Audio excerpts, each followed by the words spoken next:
Hi friends, this is your pal Scott Garibay, and today we're going to talk about Dungeons & Dragons, and we're going to talk about how we get lifelong players at the Dungeons & Dragons table, and what that sacrifice actually looks like. All right, so let's dive into it.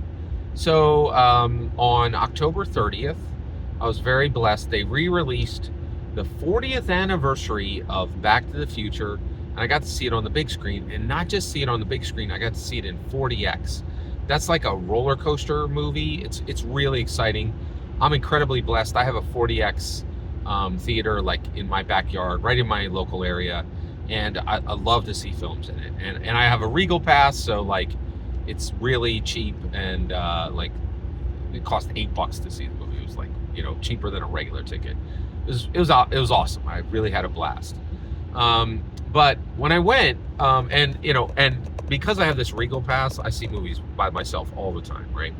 And the reason why is it's I'll see anything if I even have remote interest in it, right? And it's really been a dream come true. I've been a lifelong movie fan, and so now being able to go to the movies essentially for free is pretty incredible, right? So I see movies by myself all the time. So I go, I got my snacks, I got my drink, and I'm ready to watch the movie. I'm settling in. I'm like, oh boy, I'm excited, right?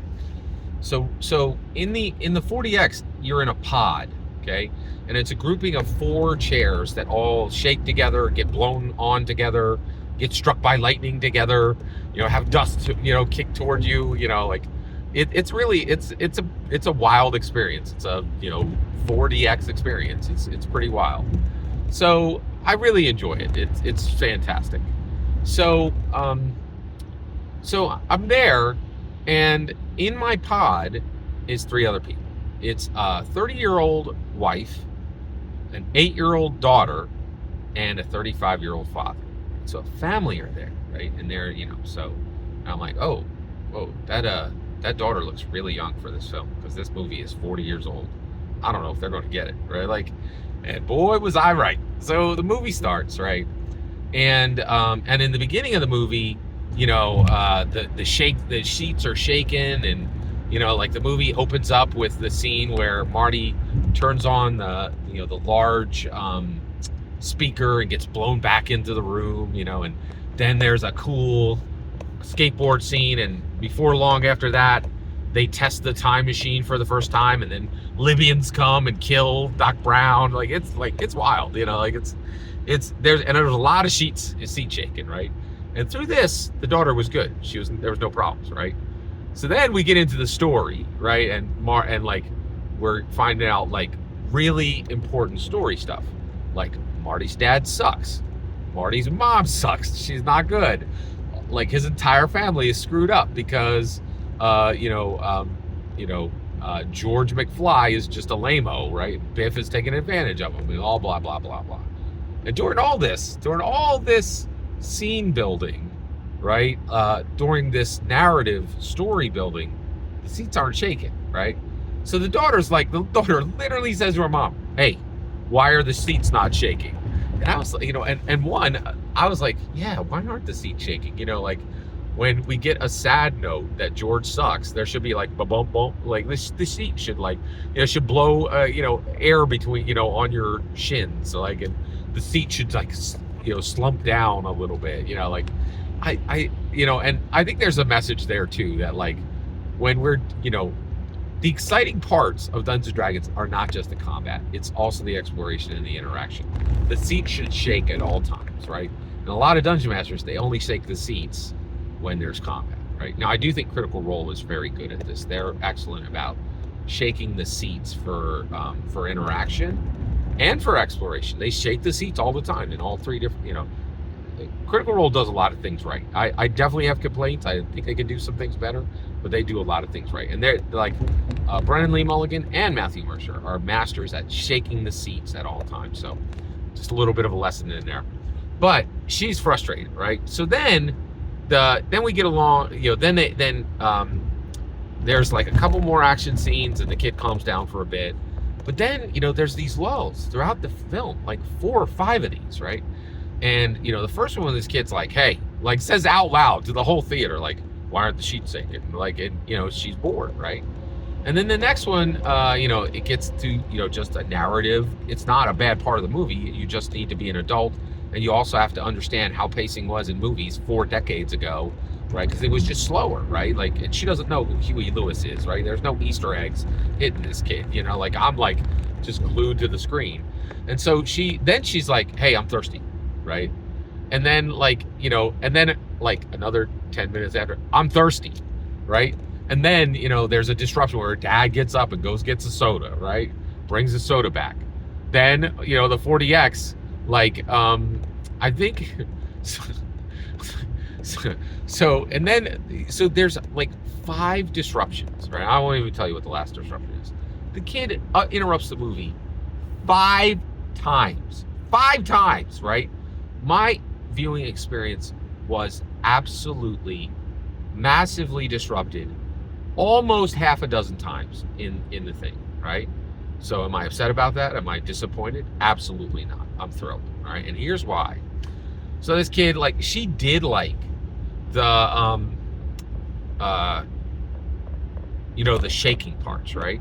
But at the very end of the movie, Doc Brown is trying to get the lightning rod plugged in, right? And he has to, and he has to slide down this pole, and he has to plug in, and he almost gets electrocuted, right? And when this happens, 40X just goes into complete ham mode, right? And it's blowing wind, and there's dust in the air, and there's lightning coming down, and the seats are shaking.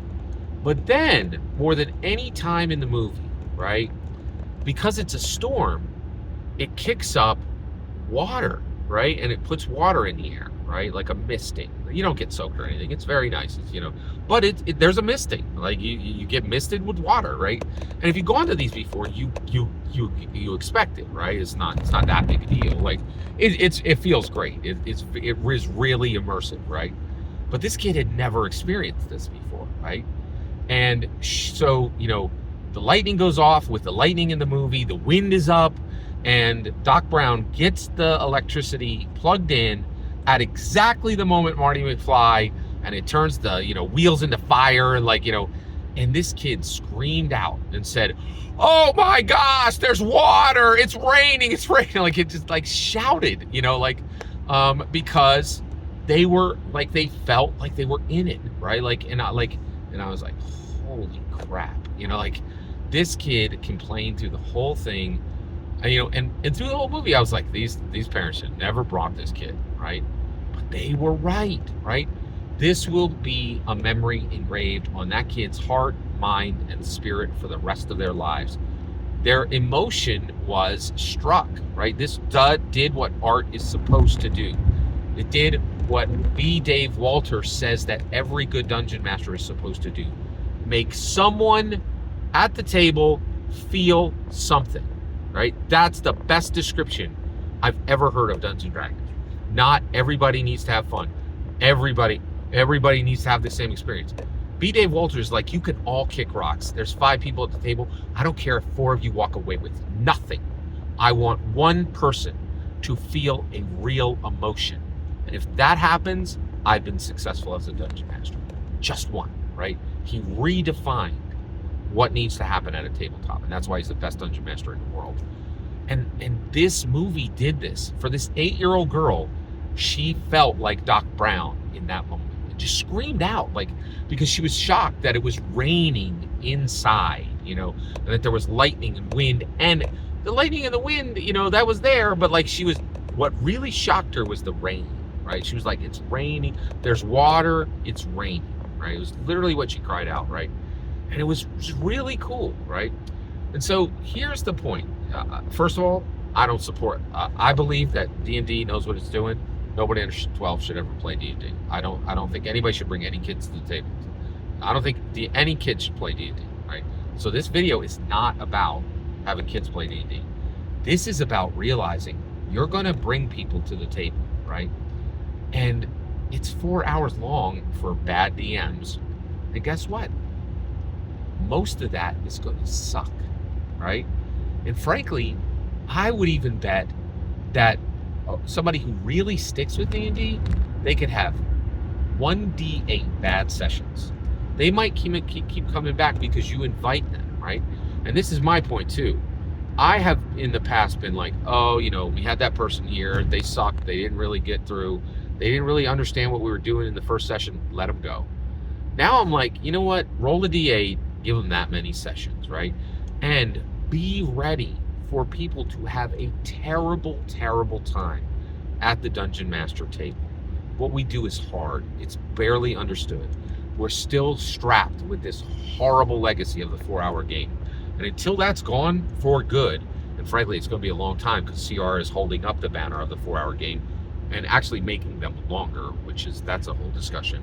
But as long as that's there, we need to understand that the majority of time at the table, it may suck for people who are going to be there for a lifetime.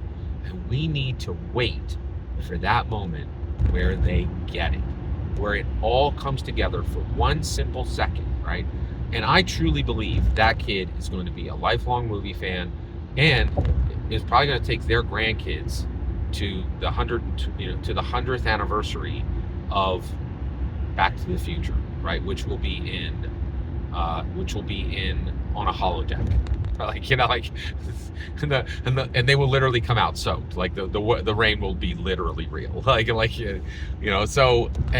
But we need to understand, to get somebody all the way there, this experience might suck the majority of the time. We need to be patient, and we need to understand that the experience could suck the majority of the time. And get this, my experience was actively worse because that kid was there, and thank God she was. You can ruin my experience. You can ruin everybody else's experience, and this is another one. You better be ready to sacrifice for people at the table. You better be ready. If you have some games under your belt and you know what D&D is, and you've already had the moment where you shouted, "There's water, it's raining," right? Then you need to be sacrificial and allow your experience to be lessened, to be dented without complaint, and consider yourself lucky, right? I consider myself lucky to have my experience lessened by her being there with multiple cryouts, right? Because at the end, in the aggregate, it was worth every minute of it. Every single word you just heard in this video is my humble opinion. Nothing more, nothing less. The important part is when I get to hear your humble opinion. When you get in the comments and send your traffic. Please consider liking, subscribing, and have a fetch millennium.